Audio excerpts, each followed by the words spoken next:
It all started with a letter, a request from me to tell the reader's story. Who would that person be? Fate will decide. The notes were printed, signed, Never know how much this letter could be worth one day. and delivered from Punta Gorda to Fort Myers, No, I think we're gonna get something. Cape Coral to Naples. I dropped them off at benches, playgrounds, and picnic tables. Each one made me wonder, would anyone take the bait?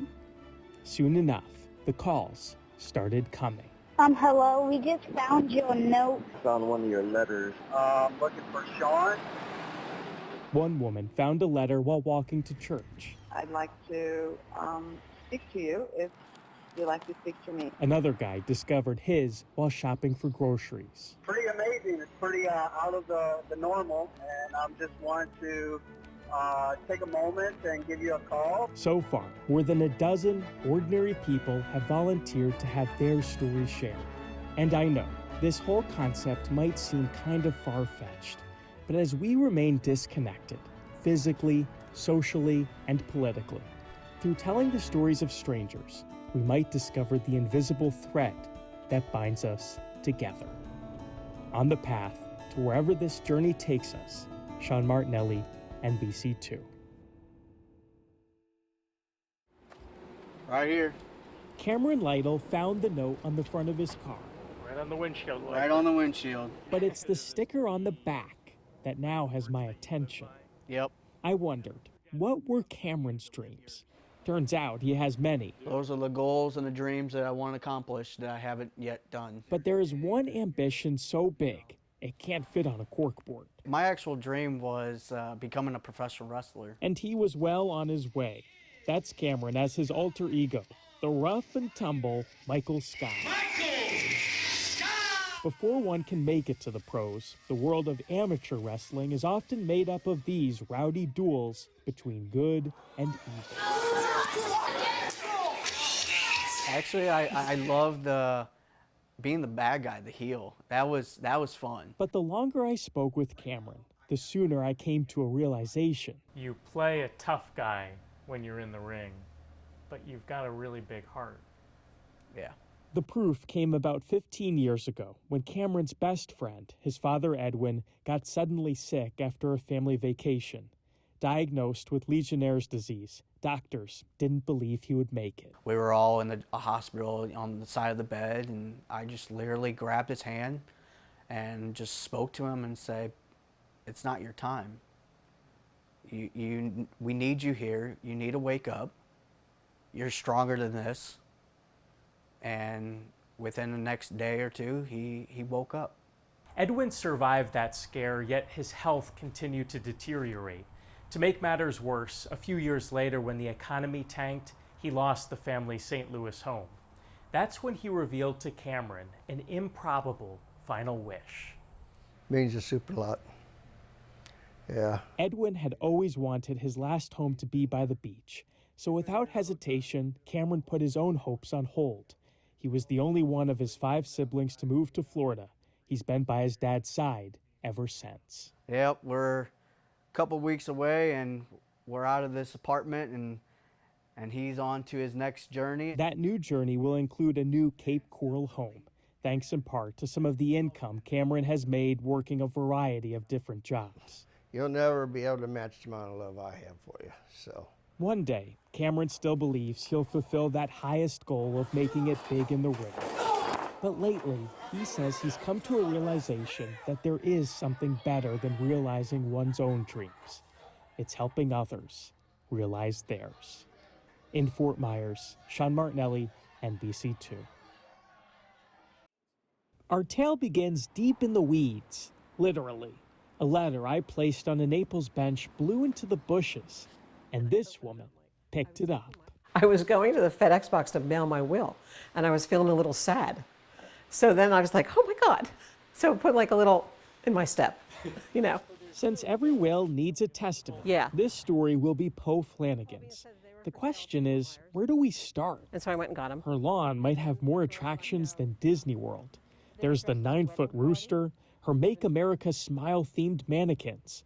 But believe it or not, this yard was the site of something even more bizarre. The clothesline was in my backyard. And so what happened was, and it was perfectly fine for years, 15 years, whatever. Just a regular clothesline. Just a regular clothesline with clothes on it.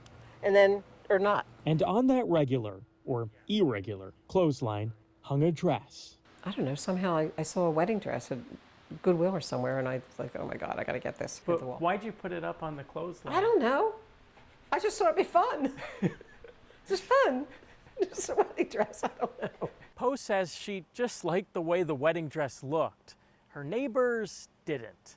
And so one morning, she woke up to find that white gown had been stolen. To make matters worse, someone from the city called. Her clothesline violated Naples code. I think it was ridiculous. I mean, a clothesline, it's America.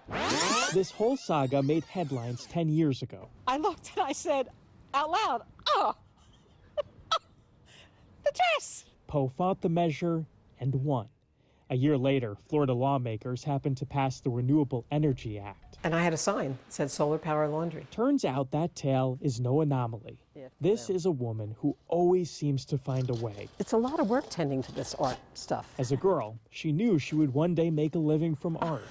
I thought so, but my dad didn't so much. He made her go to secretary school instead. But after 2 marriages, children, a successful career as a jeweler, Poe has ended up here, in her own studio, as an artist.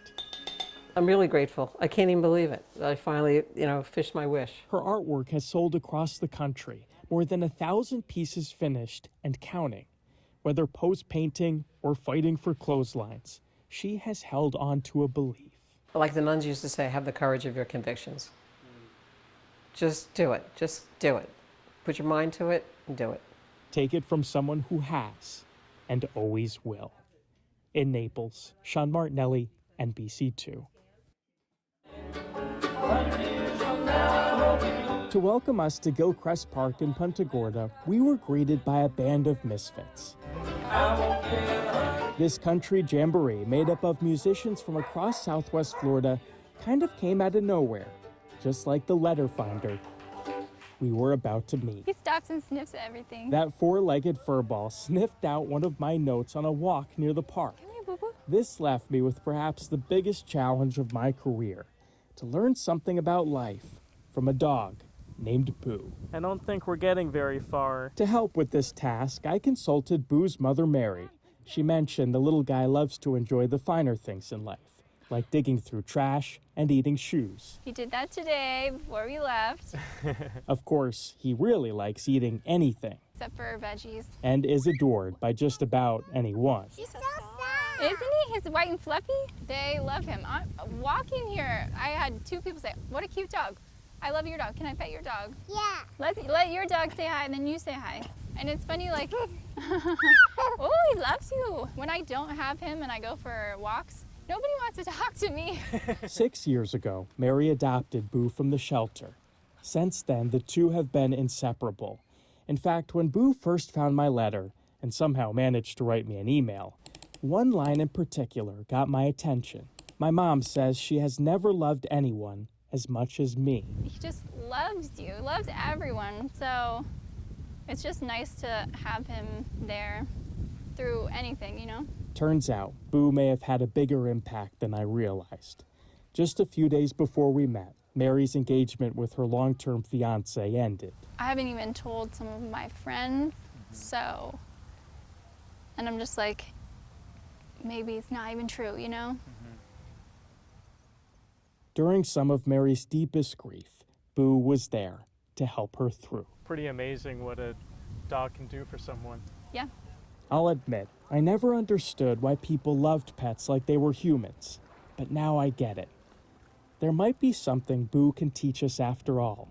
It has to do with being by someone's side no matter what life brings, and how to love, deeply and unconditionally. Love. In Punta Gorda, Sean Martinelli, NBC2.